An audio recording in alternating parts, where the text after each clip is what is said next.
정도면 해결될 문제야. 근데 그거보다 더 중요한 게 뭐냐면 이 최재경 사퇴 문제야. 예. 최재경이라는 민정수석이 사퇴하고 법무부 장관이 사퇴를 하겠다라고 사의를 표명한 사건. 그게 더 중요한 얘기야. 예. 그게 왜 중요한 얘기냐면 제가 어제 그 얘기했잖아요. 최재경이 사퇴했다는 얘기는 그 이명박 걔하고 박근혜 걔의 합의가 깨졌기 때문이다. 그 얘기 했어요, 안 했어요? 제가 어저께 최재경이 민정수석을 그만둔 이유는 이명박 쪽과 박근혜 쪽에서 합의봤던 내용이 깨졌다는 뜻이다. 그 얘기를 했잖아. 그죠? 예, 내가 분명히 그 얘기 했어요. 그게 맞는 거야. 어저께 그 손석희 뉴스 봤죠? 어저께 손석희 뉴스룸에도 그 얘기가 나왔잖아. 무슨 얘기냐면 이 최재경이 들어가서 검찰과 청와대 사이를 중재하고 그러면서 이 그 검찰이 청와대를 조사할 때 그 핸들링을 하려고 했던 거야. 그런데 그 박근혜가 그 미친 오 변호사를 그 변호인으로 선임한 다음에 얘가 이제 삑사리를 놓은 거야. 그리고 이제 막 그 조사를 거부하고 막 이런 식으로 행동을 한 거예요. 그러니까 여기에서 최재경이 이제 뚜껑이 열렸다더만. 왜냐하면 이제 이 최재경은 검찰들의 유씨인가? 유씨야 오씨가 아니라? 그러니까 이 최재경이란 사람이 검사 특수통 출신이고, 그러니까 이제 최동욱 다음으로 특수통 검사들에게는 나름 자긍심의 존재였던 거야. 그래서 이제 이 검찰계의 대빵인데, 검찰계의 대빵이 사퇴를 수습하겠다고 들어갔는데 너무 격이 안 맞는, 검찰 하다가 비리 저질러갖고 쫓겨난 그런 사람을 박근혜가 상대하게 한 거야. 그리고 얘 말을 듣고 이 말을 안 들은 거야. 여기에 이 최재경이 열받아가지고 사의를 표명했다라고 얘기를 하더라고요. 그래갖고 이제 청와대에서는 이걸 빨리 덮어야 되니까 일부러 발표도 안 하고 언론 보도가 나오는 걸 봐봐. 여기서 중요한 거야. 예. 여기서 중요한 건 뭐냐? 그 월요일 날 이미 법무부 장관하고 민정수석이 사의를 표명했다는 거야. 근데 화요일인가 수요일에 뉴스에 나올 때까지, 언론에 나올 때까지 청와대에서 공표하지 않았어. 이게 중요한 거야. 이게 무슨 얘기냐? 이게 중요한 거야. 왜 중요할까? 이게 바로 우리가 맨 처음부터 얘기했던 바로 그 구도. 이게 박근혜계와 이명박의 재벌 언론과의 싸움이다. 그리고 이 최재경하고 법무부 장관이 사의를 표명했다는 게 언론을 통해서 알려졌다는 얘기는 뭐야? 결국 이명박 언론 쪽에서 알려졌다는 얘기지. 박근혜 측에서는 그 사실을 숨기고 사표를 반려하면서 잡으려고 공작을 피고 있었던 거고, 근데 최재경하고 법무부 장관이 언론에 흘렸겠지. 그러니까 알지 않았겠어? 예. 그러니까 이거는 우리가 맨 처음에 지금 이게 다 연관된 문제야. 법무부 장관하고 최재경이 사임을 표명하고 김무성이 대선 불출마 선언을 하면서 뜬금없이 친문 친박 빼고 다 모여라 얘기한 거. 그리고 그 모든 일은 왜 벌어졌냐? 이명박이 나와가지고 언론에다가 박근혜를 탄핵시켜라라고 얘기했잖아. 그래서 탄핵 시계가 다시 돌아가는 거야. 그러니까 최재경이 들어가면서 합의를 봤는데 친이 친박이 이렇게 가자. 근데 박근혜가 유머시기를 변호사로 세우면서 그 합의를 깬 거야. 그래가지고 이명박이가 열받은 거지. 그래갖고 탄핵 시계를 돌리고 제3지대 작전으로 간다. 이렇게 작전이 변경된 거지. 그리고 난 다음에 나타나는 게 지금 장관하고 민정수석이 그만두고 그게 언론에 의해서, 이명박 언론에 의해서 공개되고 그런 구도로 지금 가고 있는 거다. 예. 그러면서 내가 이미 얘기했잖아. 김무성에 대해서 뭐라 했어요? 김무성은 대선에 관심이 없다. 그 얘기 했어, 안 했어? 김무성은 대선에 관심이 없고 당권을 쥐려는 거다. 그 얘기 했어요, 안 했어요? 그거 언제 했는지 한번 찾아봐봐. 내가 그 얘기 분명히 했어. 김무성은 대선에 관심 없다.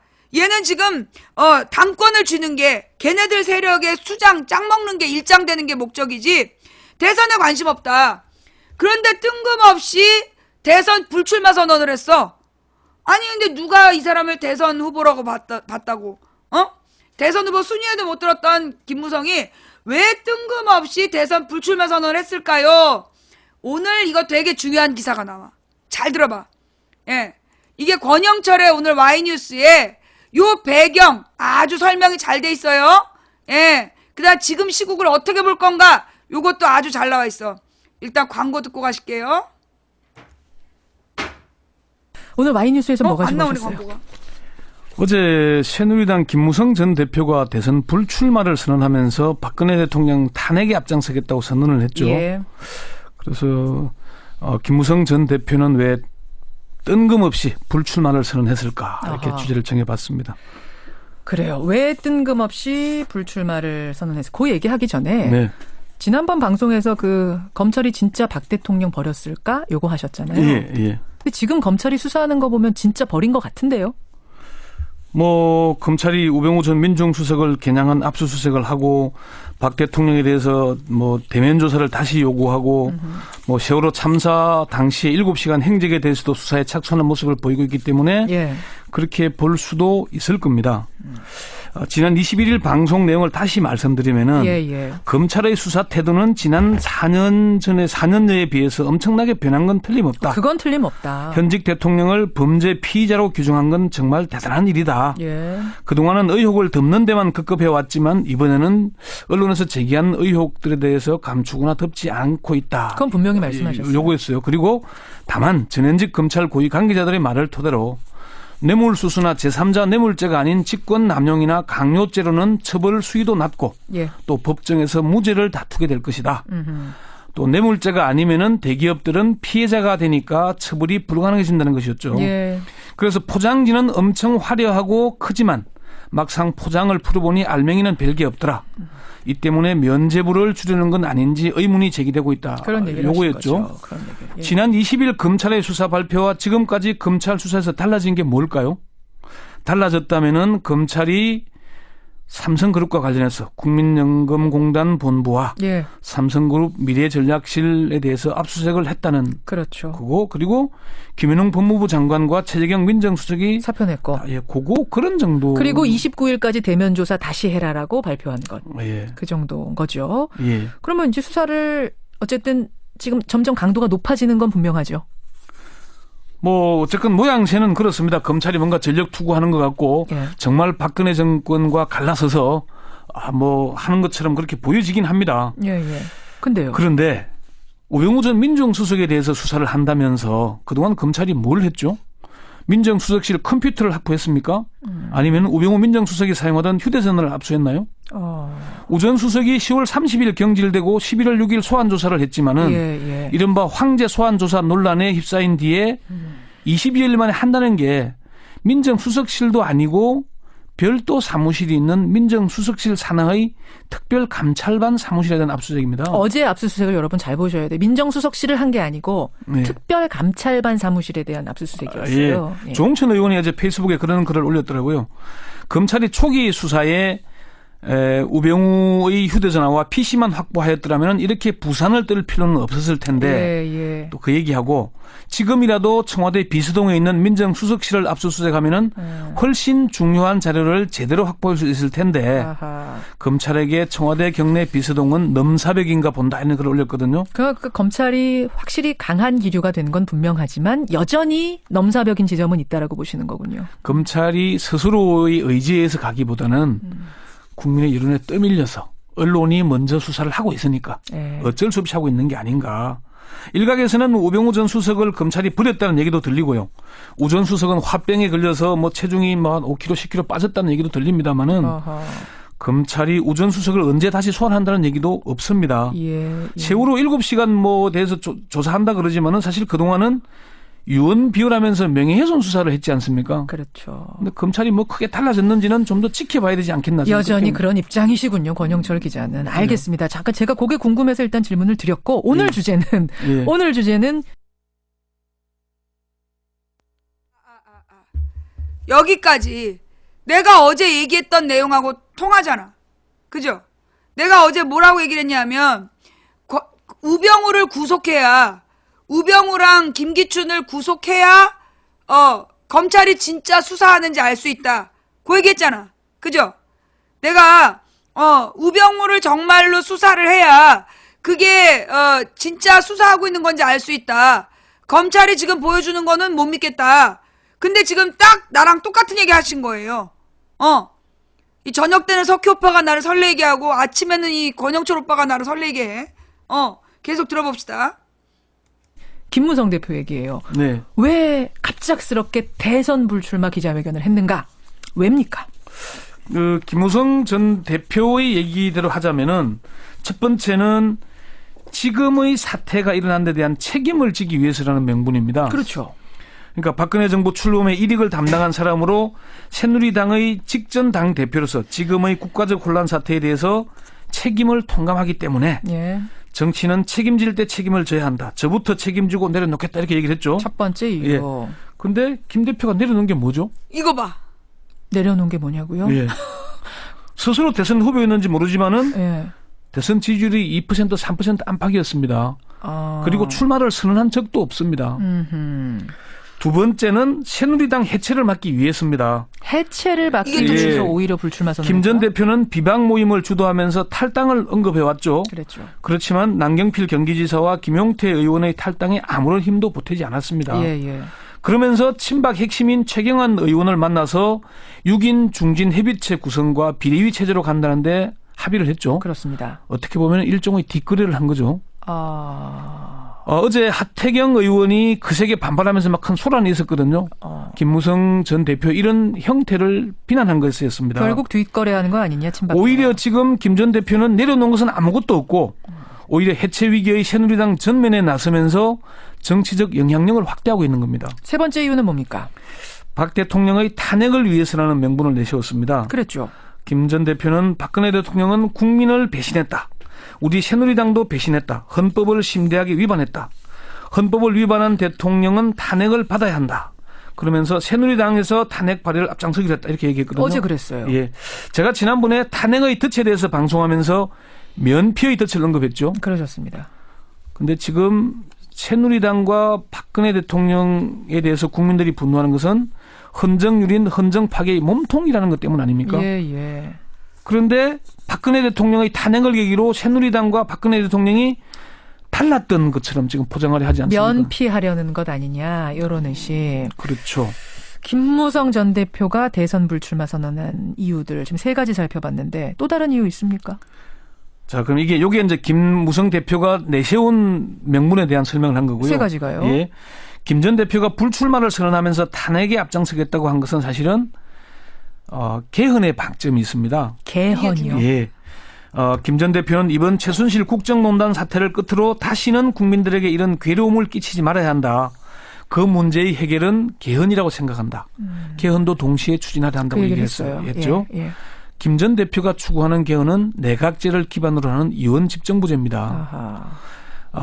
그러니까 김 전 대표는 개헌을 통해서 당권을 장악해 내각 수반을 하겠다는 의도가 아닌가 이렇게 풀이가 되고 있거든요. 그렇군요. 김 전 대표의 불출마 선언의 행간을 읽어야 되는데 예. 저는 오늘 제 정치 인생의 마지막 꿈이었던 대선 출마의 꿈을 접고 산다는 것이었거든요. 그러니까 이게 정계 은퇴 선언이 아니에요. 대선 출마를 하지 않겠다는 대선 것이 출마를 포기한 정계 은퇴도 아니고 내각 수반을 하지 않겠다는 것도 아닙니다. 아니죠. 김 전 대표가 한때는 여당의 유력 대선 주자였지만 지금은 대선에 나설 가능성이 거의 희박하죠. 네, 그렇지만 탄핵을 주도하면서 당권을 잡고 그걸 기반으로 개헌을 주도해서 성사될 경우에 내각 수반이 되는 게 꿈꾸는 것 아닌가. 그렇게 보는 겁니다. 김 전 대표가 불출마를 선언하면서 이 얘기를 했죠. 백척간두 진일보 십방세계 현 전신이라는 옛날 글귀를 인용했지 않습니까? 예. 까마득한 절벽 끝에 서서 한 걸음 내디디면 새로운 세계가 열린다. 이게 오히려 대선 불출마를 선언하면서 새로운 지평을 열고자 하는 게 아닌가. 아하. 그렇게 봐야지 않는다는 거죠. 역시 날카로운 지적. 권영철 선임 기자 수고하셨습니다. 네. 결국 맨 처음에 내가 그 10월 말에 했던 그 얘기대로 지금 쭉 가고 있는 거야. 그죠? 내가 그 10월 말에 10월 30일 새벽에 했던 그 이야기 얘네들의 구도가 이거다. 지금 김무성은 대선엔 목표가 없고 당권을 잡으려는 것이고, 그리고 지금 이 새누리 비박계가 나와가지고 국민의당 안철수하고 합치는 게 얘네 목적이다. 그래서 제3지대를 키워가지고 그걸로 집권하려는 구도다. 한마디로 이명박 아바타를 만들려는 작전이다. 지금 그대로 가고 있는 거잖아. 그죠? 지금 그 당시에 딱 그 10월 30일 날 29일 집회 끝나고 와서 내가 지금 돌아가는 꼬라지가 그때 아마 저기였기 때문일 거야. 아마 미국에서 어떤 대통령이 나오든 미국 백악관에서 대통령이 누가 되든 한미 동맹은 굳건할 것이다라는 그 멘트가 나온 시점이 그 시점이 뭐였냐면 박근혜 때문에 막 분노한 20몇만 명이 모인 날이었단 말이야. 그런데 그런 날 미국에서 그 얘기가 나왔다는 얘기, 그것도 백악관에서 나왔다면 그 얘기는 뭘 얘기하냐? 미국은 촛불편이다. 한마디로 박근혜를 버렸다는 사인이다. 그러니까 이 이명박, 새누리당의 비박, 친박이 아닌 재벌 언론들한테 우리는 박근혜를 더 이상 파트너로 생각하지 않아. 니네 하고 싶은 대로 해. 하야시켜도 돼. 탄핵시켜도 돼. 라는 사인을 보내준 거고. 그러니까 얘네들 그 뒤로 나는 그걸 그렇게 봤어. 나는 그걸 그렇게 이해했고 그 뒤로 지금 새누리당은 그 방향으로 움직이고 있다. 그래서 이게 우리가 이미 예측했던 얘네들이 그러니까 박근혜를 탄핵하고 제3지대를 만들고 그 제3지대에서 안철수를 이명박 아바타로 띄우려는 것 같다! 라고 그 추측을 했는데 지금 그대로 가고 있잖아. 그죠?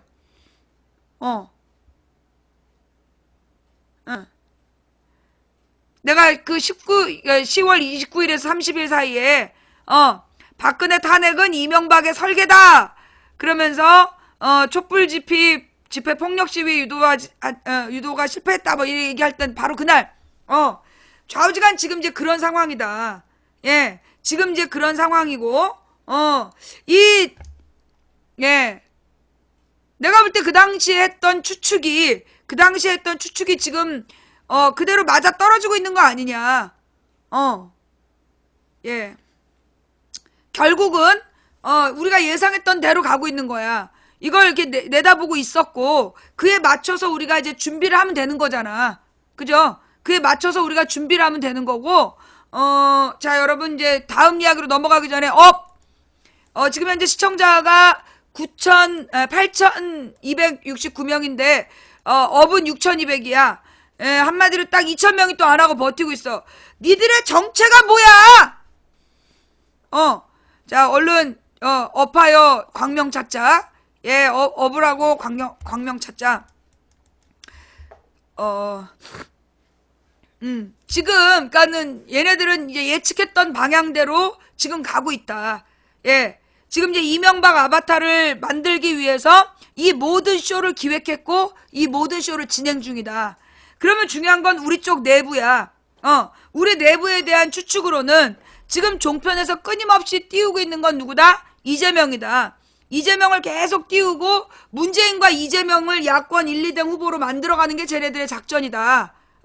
그 작전을 통해서 결국은 이제 이재명 지지자들이 문재인을 죽이는 그런 구도. 왜냐하면 이 이재명 지지자들이 옛날에 2007년에 정통 멤버들이야. 그러면 이 정통 member들이 했던 일이 뭐였냐면 그 당시에 더 높은 지지를 받았던 후보들 다 죽였어. 막 쌍욕을 해가지고 그 당시에 모든 후보를 죽이고 정동영을 후보로 만들었던 게 정동영과 통하는 사람들이라는 조직이고 그 조직의 핵심 멤버가 지금 이재명 띄우기의 주축이다. 그러니 얘네들이 틀림없이 문재인을 잡아먹을 거다. 그게 이제 쟤네들의 구도인데, 그러면 이제 이걸 이제, 그리고 그런 이재명을 계속해서 종편에서 띄워주고, 종편에서 이재명과 김어준을 띄워서, 이제 그 한마디로 야권표를, 나머지 야권에 쓸만한 후보들을 죽이는, 야권에 진짜 쓸만한, 안희정이나 박원순을 죽이려는 용도로 이재명을 띄우고 있는 거다. 그게 지금 내가 바라보고 있는 지금 정국이다. 그 다음, 내가 어저께 왜 반기문하고 새마을운동 얘기를 했느냐. 예. 내가 왜 반기문하고 새마을운동 얘기를 했냐 하면, 사실 쟤네들이 이제 안철수를 지난 일요일 날 막 스타로 만들어 보려고 했는데 실패했어. 여러 명 앉혀놓고 보니까 제일 좀 말도 못하고, 좀 그랬어. 그러고 난 다음에 남경필을 막 띄워보는 거야. 근데 별로 반응이 없는 거지. 그러니까 지금 막 던지는 중이야. 쟤네가 그래서 처음에는 남경필을 띄우고, 홍정욱도 띄우고, 홍정욱 띄우고, 남경필 띄우고, 그 다음에 어제부터 반기문을 다시 띄워. 어제부터 반기문을 다시 띄우는 거야. 예. 그래서 내가 반기문과 새마을운동을 얘기한 거야. 비아그라하고 반기문을 연결했던 이유가, 그게 지금 쟤네들이, 안철수를 안 될 것 같으면, 이 반기문을 친박, 친문 다 뺀 제3지대 후보로 밀 수도 있겠다. 그래서 내가, 그래서 그 반기문과 새마을운동 이야기를 다시 한번 짚은 거예요. 예. 지금 반기문이 원래 지지율 1위라고 그러다가, 지금 지지율 2위로 떨어진 거야. 문재인이랑 바뀌었어. 원래 이제 계속 반기문이 1등, 문재인이 2등이라 그랬단 말이야. 그 다음 안철수가 3등이라고. 그랬는데 지금 갑자기 이번 주부터 바뀌어가지고, 문재인이 1등, 반기문이 2등, 이재명이 3등, 이렇게 이제 주장을 하고 있는 거야. 개뻥이죠. 예, 개뻥이야. 내가 그랬잖아. 지금 우리나라 여론조사기관, 즉 한국갤럽이나 리얼미터에서 선거 관련 여론 지지율 맞은 적 있냐? 내가 분명히 얘기하건데 지금 대선 후보 여론조사를 발표하고 있는 한국갤럽이나 이 리얼미터의 조사 결과가 맞은 적 있냐? 없다. 물론 이명박 박근혜에서는 사기를 쳤지만 한국갤럽이 옛날에 무슨 짓을 했냐 하면 몇 번 얘기한 것 같은데 한국갤럽에서 어떻게 2007년에 이명박을 대통령 후보로 만들었냐 하면 처음에 이제 박근혜가 압도적이었어. 그 당 지지자의 85%가 박근혜였다니까. 근데 한국갤럽이 어떻게 그걸 흔들었냐 하면 이명박이 박근혜를 추격하고 있다라고 발표를 해. 막 계속 발표를 해. 계속 이제 주마다 발표를 하는 거야. 그러더니 5차 범위 내에 동률이다. 박빙이다. 이렇게 발표를 해. 그러더니 넘어섰다. 이렇게 발표를 하는 거야. 그러니까 사람들이 그때 가서 정말 설마 이러면서 조사를 했더니 원래 85대 15였는데 40대 60으로 많이 따라왔더라. 그러고 나서 다음에 또 조사를 했더니 50대 50 정말로 65대 45로 이 여론조사가 뒤집어진 거야. 근데 그 여론조사가 뒤집어진 이유는 뭐였냐면 그 모방 효과를 노린 거예요. 원래 정답을 알려주고 그렇게 따라가게끔 한 거야. 누구야?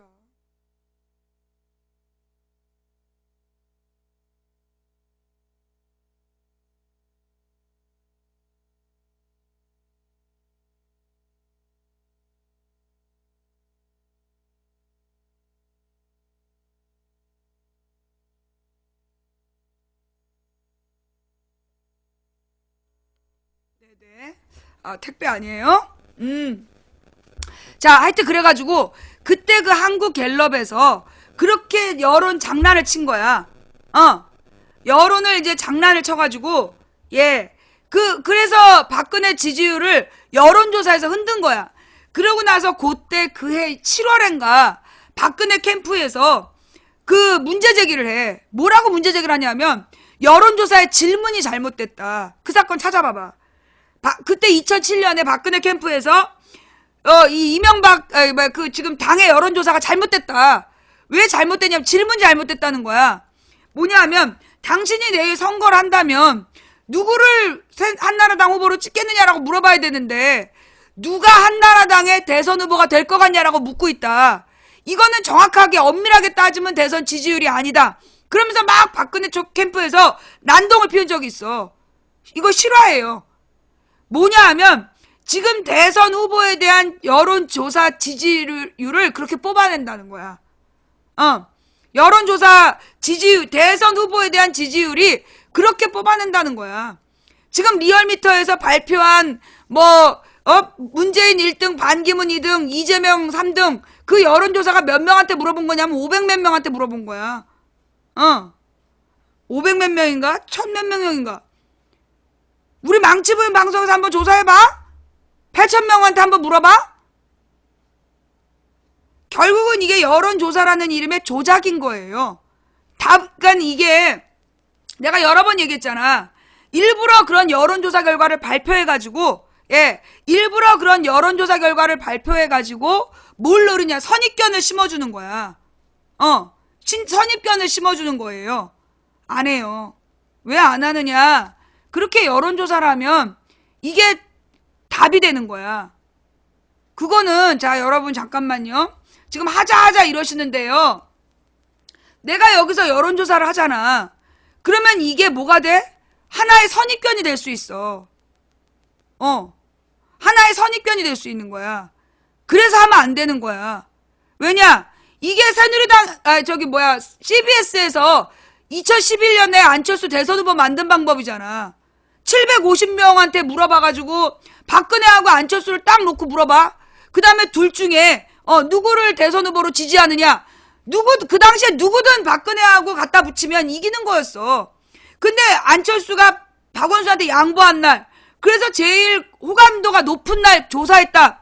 이거는요, 분명하게 잘못된 아주 비겁한 여론조사야. 전혀 객관적이지 않고 뭘 노린 국민들이 그 분위기에 휩쓸려서 어떤 정답을 유도하려는 그런 악의적인 목적이었어. 그래서 그때 750명한테 물어봐가지고 박근혜를 처음으로 이긴 대선 후보다 다음날 대대적으로 보도했잖아. 그렇게 안철수가 대선 후보가 됐어. 지금 우리 망치부인 방송에서 대선 후보 지지율 조사하겠다. 그러면 이걸로 이 여론조사라는 건요, 설계를 해야 돼요. 여론조사 자체에 대한 질문 설계를 해서 각 후보들에게 질문지를 다 돌리고 그 어떻게 너를 표현해 주길 바라니 그걸 물어보고, 그래서 가장 자기를 잘 표현한 말들을 가지고 여론조사를 해야 되는 거야. 그런데 지금 이 여론조사 기관들에서 의도를 가지고 여론조사를 하고 있다는 거죠. 그러니까 그 답을 유도하는 거야. 어떤 식이냐? 2014년이지. 2014년까지 존재하지도 않았던 안철수 신당을 정당 지지율로 물어봤다니까. 안철수 신당이라고. 안철수 이름을 넣어서. 아니, 정당 지지율을 조사하는데 안철수가 만든 어떤 당이 있는 것도 아니야. 근데 안철수 신당이 만들어진다면 지지하겠냐? 그러니까 그때 질문이 뭐였냐면, 기존의 정치권에 대한 국민들의 실망감이 많다. 그게 1번 문제야. 그래서 새로운 정치를 바라느냐를 1번으로 물어본 다음에 안철수가 새로운 정치를 하겠다고 신당을 만들면 지지할 의사가 있느냐? 이렇게 물어봤다니까? 그게 안철수 신당 지지율로 발표가 됐어. 얼마나 그게 비겁한 거냐고. 안 그래요? 그래가지고 결국 어느 정당 지지율을 유도한 거야. 그게 지금 여론조사 기관들이 하는 짓인데, 내가 여기서 여론조사를 하겠다. 그 질문이 잘못됐다면, 우리 국민들은 오늘 우리 방에서 조사한 내용을 우리 시청자들이 밀고 나간다라면, 그 또한 부정선거야. 그 또한 선거에 영향을 미치려는 악의적인 의도가 되는 거예요. 내가 얘네들의 작전을 역이용했던 게, 그래서 문재인 그 뒤로 박근혜하고 그 문재인을 하면 항상 박근혜가 이기고, 박근혜하고 안철수를 하면 항상 안철수가 이기는 거야. 매번 그렇게 여론조사 발표를 하더라고. 그래서 내가 그랬지. 왜 매번 그따위로만 하냐? 안철수하고 문재인하고 둘 중에 누가 야권 단일 후보로 적당하냐라고 물어봐라. 그래가지고 그때 문재인 쪽에서 여론조사를 해버린 거야. 그랬더만 당연히 문재인이 나오지. 그리고 나서 그 여론조사가 뒤집어지지 않았어. 그런 것처럼 이게 여론조사 결과라는 게, 먼저 어떤 여론조사 결과가 발표가 되면 그게 일종의 정답이 되는 거야. 사람들은 그대로 세뇌가 돼서 그거 그대로 찍어. 그건 아주 비겁한 방법이야. 나는요, 지금 우리나라 언론사에서 대선 지지율에 대한 여론조사 발표를 난 중단해야 된다고 봐. 나는 지금 대선 후보에 대한 여론조사 결과 발표를 중단해야 된다고 봐. 왜냐? 여러분 지난 총선 때 봐봐. 우리나라 그 유명한 여론조사 기관들 한국갤럽이나 리얼미터에서 뭐라 그랬냐고. 더민주가 80석도 차지하지 못한다. 새누리당이 190에서 230 간다. 그런 개지랄을 했던 여론조사 기관이 지금 발표하고 있는 대선 여론조사가 정확하겠냐고. 나는 정확하지 않다고 봐.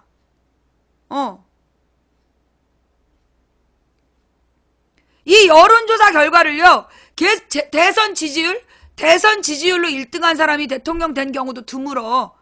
옛날에 박근혜가 2007년에 계속 1등이었어. 근데 이명박이 대통령 됐잖아. 그런 거야. 나는 지금 대선 여론조사 1등이라는 거 아무 의미 없다. 옛날에는 노무현 대통령 될 때는 이인재가 1등이었어. 노무현 대통령이 대통령 될 때는 이인재가 압도적인 1등이었다니까? 그러다가 노무현 대통령이 야권 국민경선 후보가 되니까 갑자기 정몽준이 1등이라고 바뀌더라고. 그래서 언론에서 나오는 대선 여론조사 1등은 다 개소리야. 그리고 옛날에 정주영 때도 정주영이 여론조사 1등이었지. 정주영이 여론조사 1등이었어. 근데 실제로 까보니까 3등이었잖아. 그래서 지금 이 여론조사라는 이름으로 여론을 조작하는 거야. 예. 거기에 넘어가면 안 돼. 예. 지금 우리 방 시청자들 대상으로 조사하면요, 이재명이 3등 할 수가 없어요. 예. 그 또한 이건 우리 방송을 듣는 사람들의 여론인 거야. 근데 이게 마치 국민 여론인 것처럼 얘기하면 안 되잖아. 그죠? 예. 그래서 우리가 여론조사에 대해서는 신중해야 되는 거야. 그리고 나는 우리 국민들더러 그 여론조사 믿지 말라고 얘기하고 싶어. 왜냐? 실제로 우리는 증거가 있잖아요. 2010년 오세훈이 한명숙한테 17%에서 22% 앞선다. 그거 리얼미터는 그때 32% 앞선다 그랬어. 그때 기록 찾아봐. 오세훈 한명숙 리얼미터 이렇게 검색해보면 32% 앞선다 그랬다니까. 1%도 차이 안 났어요. 내가 그 당시 박빙이라고 얘기했잖아. 지난 총선 때도 뭐 한국갤럽이나 리얼미터나 모든 여론조사 기관에서 뭐라 그랬어. 새누리당이 180에서 190에서 230 간다. 더민주는 80석도 못한다. 80석 정도 한다. 심지어 손석희 뉴스에서도 그렇게 나왔다니까. 기억 안 나? 근데 내가 그때 뭐라 그랬어. 아니다. 더민주 120에서 130은 나온다. 딱 맞았잖아. 123석. 더민주가 일당 될 수도 있다. 그것도 맞았잖아. 그리고 여소야대 된다. 맞았잖아. 그죠? 그 다음에 이번에도 오세훈 정세균 여론조사에서 오세훈이 그때도 24% 앞선다 그랬던가? 오세훈이 정세균보다 여론조사 24% 앞선다고 발표가 나온 거야. 그래갖고 내가 거짓말하지 마라 이 새끼들아. 너네 2010년 서울시장 선거 때도 거짓말했잖아 이 새끼들아. 막 이러면서 내가 정세균 캠프에서 요 내용을 고소하라고 내가 막 그랬잖아요. 그래가지고 그 다음부터 걔네들이 쫄아가지고 그 발표를 못했어. 그 다음 내가 트럼프에 대해서도요. 여러분 내가 작년부터 발표한 거 잘 들어봐. 힐러리가 대통령 될 수 없다. 그 다음에 트럼프보다 힐러리가 압도적 지지를 받을 때 아니다. 트럼프 지지율이 그렇게 낮지 않다. 이거 트럼프 지지율이 낮지 않다라고 내가 계속 얘기했어. 그 다음에 맨 마지막에 힐러리가 근소한 차이로 이기지만 대통령을 못한다. 라고 얘기했지. 그게 왜 그랬냐? 실제로 트럼프를 지지하는 사람들의 속성, 이거는 이 시대의 흐름인 거야. 브렉시트랑 똑같고, 그 다음에 또 하나 있었는데, 브렉시트랑 비슷한 투표. 예. 브렉시트랑 비슷한 투표가 또 하나 있었어. 하여간 이게 뭐냐 하면요. 지금 오늘 힐러리가 200만 표를 앞섰다. 그런 얘기가 나오잖아. 그죠? 힐러리가 200만 표를 앞선다. 아니야. 그렉시트하고 또 달라. 그렉시트랑 브렉시트는 전혀 달라. 그렉시트하고 브렉시트는 목적이 달라. 방향도 다르고. 그렉시트는 뭐냐 하면, 그리스가 너무 가난한 나라야. 그러니까 이제 유럽이 어떻게 되어 있냐면, 유럽의 모습이 이제 여기가 노르웨이랑 뭐 스웨덴, 핀란드가 있는 북유럽이야. 그 옆에 이제 영국이 있어. 영국 밑에가 프랑스가 있고 프랑스 옆에 독일이 있는 거야. 프랑스하고 독일 밑으로 내려가면 오스트리아가 있고 스위스가 있는 거예요. 그러면 이제 이게 이제 유럽이고 그다음에 요 프랑스의 이쪽 옆에 스페인이 있어. 그래서 스페인, 이탈리아, 그리스, 그다음에 그리스 옆에 터키. 요게 지중해 북부야. 근데 여기에서 공통점이 뭐냐면 스페인하고 이탈리아하고 그리스가 다 반도 국가야. 근데 이 나라들이 소위 경제적으로 그 서유럽이 어디냐면 영국과 프랑스, 독일을 서유럽이라래. 그 다음에 그 위에 북유럽, 노르웨이, 그 다음에 스웨덴, 핀란드를 북유럽이라고 부르고, 그리고 이게 동유럽이 뭐 체코, 슬로바키아 뭐 이런 나라들이 동유럽이야. 그리고 그 옆에 이제 러시아가 있고. 근데 이 유럽 중에서 그 스페인하고 이탈리아하고 그리스가 성향이 비슷해. 우리처럼 반도 기질이 있어서 사람들이 불끈불끈하고 화를 잘 내고 그러면서도 또 자기네들끼리 있을 때 많이 이렇게 분열이 되어 있어. 막 분열이 되어 있고 그리스 같은 경우에는 산악지대이기 때문에 여러분 그 맘마미아라는 영화를 한번 보면 잘 나와요. 산악지대이기 때문에 거긴 옛날부터 산봉우리별로 폴리스라는 작은 나라들의 연합국가였어. 그 다음에 그리스는 지중해에서 아주 그 로마의 그 풍요로움을 누리면서 부족함이 없어서 얘네가 통일의 필요성을 못 느껴서 1800년대 후반에 가서야 이탈리아가 통일국가가 돼. 독일도 마찬가지로 프로이센이나 오스트리아가 각자 잘 살았기 때문에 뭐 그렇게 독일이 통일할 필요가 못 느꼈어. 근데 영국하고 프랑스는 상대적으로 이 영국하고 프랑스가 경쟁하면서 빨리 독립국가를 만든 거야. 통일국가를. 그래서 이 나라들이 스페인, 그 다음에 영국, 프랑스 얘네들은 붙어 있으면서 일찍이 독립국가를 만들고 중앙집권국가를 만들어서 얘네가 세계 정복으로 나가게 되는 거야. 그런 이제 시대적인 특성이 있단 말이지. 근데 스페인이 되게 오랫동안 독재 정치에 시달렸어. 그 다음에 이탈리아는 이 북부 지역은 굉장히 밀라노라든가 베니스라든가 이런 데는 발달된 국가였고 르노나 이런 데. 근데 그 밑에 르노는 프랑스인가? 하여튼 이탈리아의 북부는 밀라노하고 베니스를 중심으로 해서 잘 사는 도시들이야. 그리고 막 그 페라리 같은 자동차 공업이 발달되어 있고 토스카나 지방. 그리고 이제 중부 지역의 시에나라든가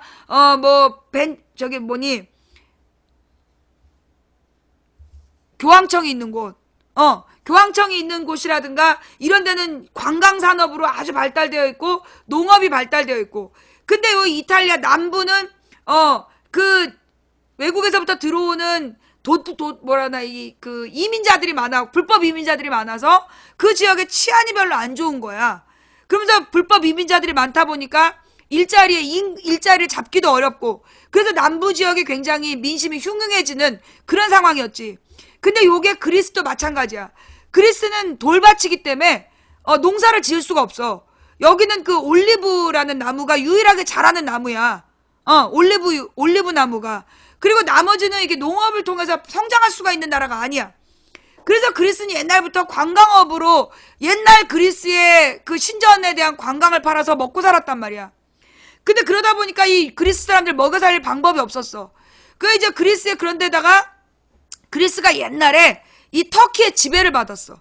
그래서 그리스가 터키의 오랜 지배를 당하면서 그리스 사람들이 갖고 있는 마인드가 뭐냐면 세금을 내면 터키 놈들한테 좋다.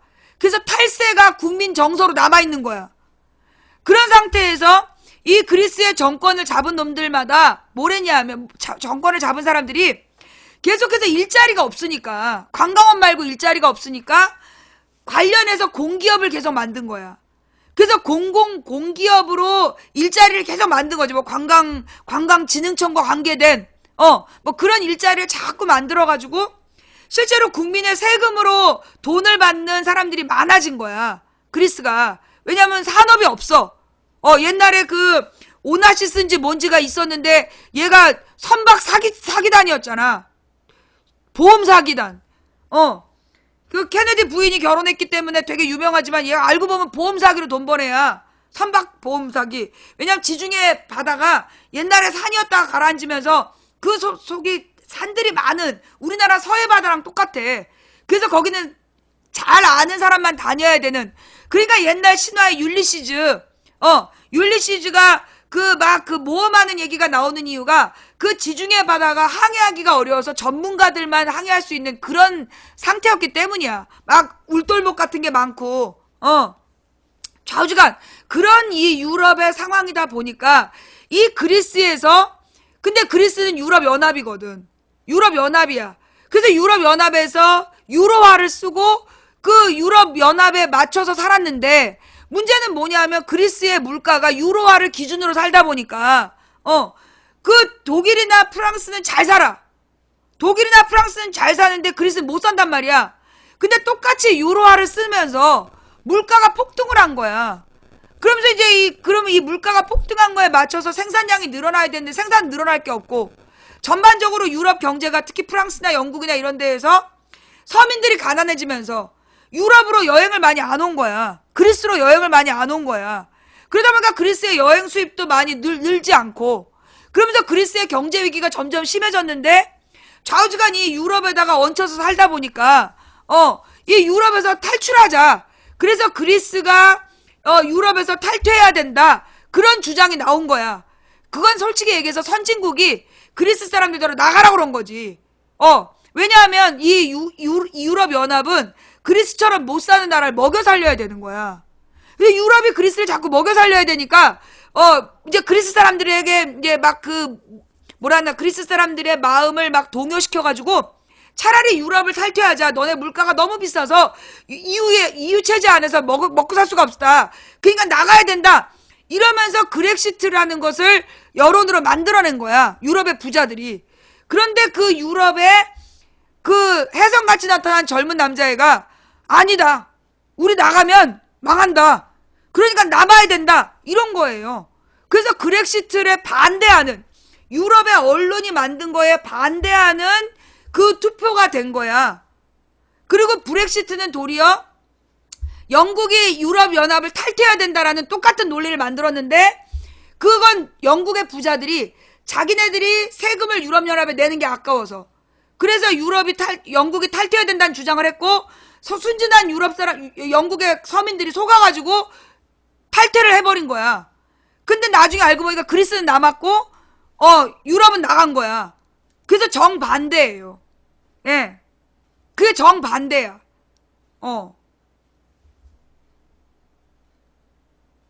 제가 잘못 이해한 거예요? 예. 그러니까 그리스 사람들을 독일과 앙숙이라고 막 해가지고 탈퇴하라고 막 꼬신 거야. 그 이유가 그리스를 유럽연합이라는 게 뭐냐면 부자 나라에서 돈을 내서 가난한 나라를 먹여 살려야 돼. 그래서 그 그리스의 가난한 사람들을 유럽연합이 지고 가야 되는 거야. 그러니까 지고 가는 거 그게 아까워서 그 가난한 그리스는 쫓아내려고. 근데 그걸 막 민족 감정을 부추겨가지고 나가라고 부추긴 거야. 근데 그리스는 그 젊은 똘똘한 남자가 나타나가지고 전세를 뒤집어 버린 거고, 영국은 진짜 이 소위 전 세계에서 가장 부자가 영국이 있잖아. 전 세계에서 우리가 이제 빌 게이츠, 워렌 버핏을 제일 부자라고 알고 있잖아요. 그런 사람들을 제외하면 소위 그 금융 자본의 제일 부자는 영국에 다 있는 거야. 그리고 이 금융 자본의 핵심이 이제 영국 애들인데, 얘네들이 유럽연합에다 지네들이 내는 세금이 아까운 거지. 1%가. 세계 1%가 영국의 부자야. 그 영국의 세계 1%가 그 유럽연합에 내는 세금이 아까워서 자기 민족을 속인 거야. 그러면 영국의 서민들은요, 실제로 유럽연합으로부터 지원금을 받은 거야. 그래서 지원금을 받아 먹고 살았는데 그 지원금이 끊기게 된 거야. 그걸 모르고 이 영국 서민들이 브렉시트에 찬성을 했다가 그 다음날 알고 보니까 브렉시트를 주장한 새끼들이 거짓말했구나. 그래서 지금 브렉시트를 돌리기 위한 운동이 벌어진 거야. 그 다음에 트럼프의 나라도 마찬가지로, 이 트럼프의 나라가, 그러니까 미국이 이 트럼프를, 누가 그 트럼프 운동을 했냐면 미국의 교회에서 한 거예요. 미국의 교회들. 그래서 미국의 미국 교회 중에 가장 유명한 전도사가 있대. 무슨 복음주의인지 뭔지 나발인지. 그러면서 그 목사가 미국의 힐러리와 오바마는 동성애와 동성애를 합법화시키려는 그런 정당이기 때문에 트럼프를 찍어야 된다. 미국 교회에서 그 지랄 해가지고 한국의 미친 목사들이 다 따라한 거야. 그 중국에 있는 한인교회 목사들까지 트럼프가 돼야 된다고 그 지랄 한 거라니까. 그런데 트럼프는 누구냐? 그러면 동성애만 나빠? 그러면서 막 레위기에 동성애를 금지한 얘기가 나온다가 계속 떠들어. 근데 동성애 바로 위에 뭐가 나오냐면 간음하지 말란 말이 나와. 남의 아내를 탐하지 말고 남자들이 창녀랑 어울리지 말란 얘기가 나와. 트럼프는 섹스 스캔들이 많은 여자야. 트럼프의 섹스 스캔들은 온 집안의 고질병이라고. 그런데 레위기에 동성애를 금지시켰는데 민주당은 동성결혼 합법화를 추진했다. 그러니까 민주당을 떨어뜨리고 공화당을 당선시켜야 된다. 그 지랄 했다니까 목사들이. 예.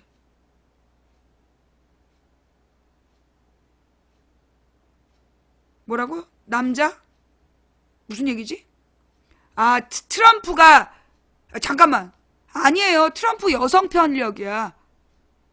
트럼프가 남자랑 섹스 스캔들이야? 아니야. 여성 편력이야. 예. 트럼프는 여성 편력이야. 여자야, 여자. 트럼프가 여자 문제가 복잡한 사람이었다니까. 그러니까는 그 레위기에, 그 다음에 어디에도 나오냐. 예수님도 그 얘기를 해요. 간음하지 말란 얘기. 간통하지 말고, 그 성생활 문란하게 하지 마라. 부부는 부부끼리만 행복해라라고 얘기했다니까. 모세도 예수님도. 근데 이것들이 계속 동성애만 강조하는 거야. 누가? 미국의 목사가 제일 유명한 목사래. 그 인간이 민주당이 동성결혼을 합법화 시켰기 때문에 떨어뜨려야 된다고. 그러면서 트럼프를 지지한 거야. 근데 이 트럼프는 누구냐? 인종차별주의자예요. 예. 지금 트럼프의 핵심을 잡겠다는 게 인종차별주의자잖아. 미국판 극우 세력이야. KKK 같은. 얘네들 모임할 때 하이틀러처럼 오른손을 들어서 인사하고 그 지랄하는 애들이라니까. 그런데 그건 예수님의 생각과 정반대예요. 백인 우월주의는 예수님의 생각과 정반대라니까. 예수님은 모든 인간을 인종이나 신분에 구분하지 말고 남자이든 여자이든 어떤 나라 출신이든 따지지 말고 모든 인간은 평등하다 라고 얘기하셨어. 그런데 어떻게 교회 목사가 돼가지고 민주당은 동성애를 합법화하니까 민주당을 떨어뜨리고 트럼프를 찍어야 된다. 트럼프는 백인 우월주의자야. 예수님의 반대파라니까. 내가 볼 때 그 목사가 적그리스도야. 그 목사가 적그리스도야. 트럼프를 지지한 목사들은 적그리스도야. 예. 그래서요. 왜 나더러 종교 얘기하냐고 자꾸 여러분이 그러시잖아. 트럼프를 지지한 게 미국의 기독교라니까. 박근혜 이명박을 지지한 게 우리나라 개신교회야. 대형교회. 그래서 내가 올바른 교회의 방향을 얘기하는 거야. 한국의 교회 신자들이 이명박을 찍어야 생명책에 기록된다는 개소리에 놀아나가지고 이명박 찍고 박근혜를 찍었다니까. 그래서 내가 교회 얘기를 자꾸 하는 거예요. 한국의 기독교인들이 지금 지금도 박근혜를 지지하는 미친 카톡 돌리는 게 목사, 장로, 권사들이야. 생명책이 뭐냐면 구원받는 사람의 명단. 미친 목사라니까. 그 목사를 박근혜가 만났어, 얼마 전에도. 생명책 얘기가 뭐냐 하면 구원받는 사람의 명단인데 이명박을 안 찍으면 생명책 명단에서 지워버린다 그랬다니까. 그런 미친 목사를 박근혜가 종교 지도자라고 만났어. 정말 부끄러운 문제야. 종교하고 시사가 분리된 게 아니라 하나의 문제예요. 구원파 아니야, 그 사람. 한국 개신교 목사야. 장로회 목사야, 장로회 목사. 정말 심각하다니까요?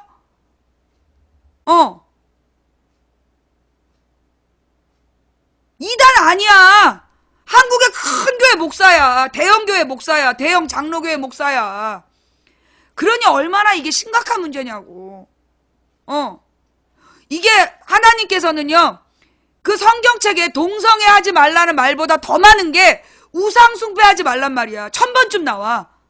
우상을 숭배해서 너희들이 망할 거다. 그 얘기가 1000번쯤 나온다니까, 성경에.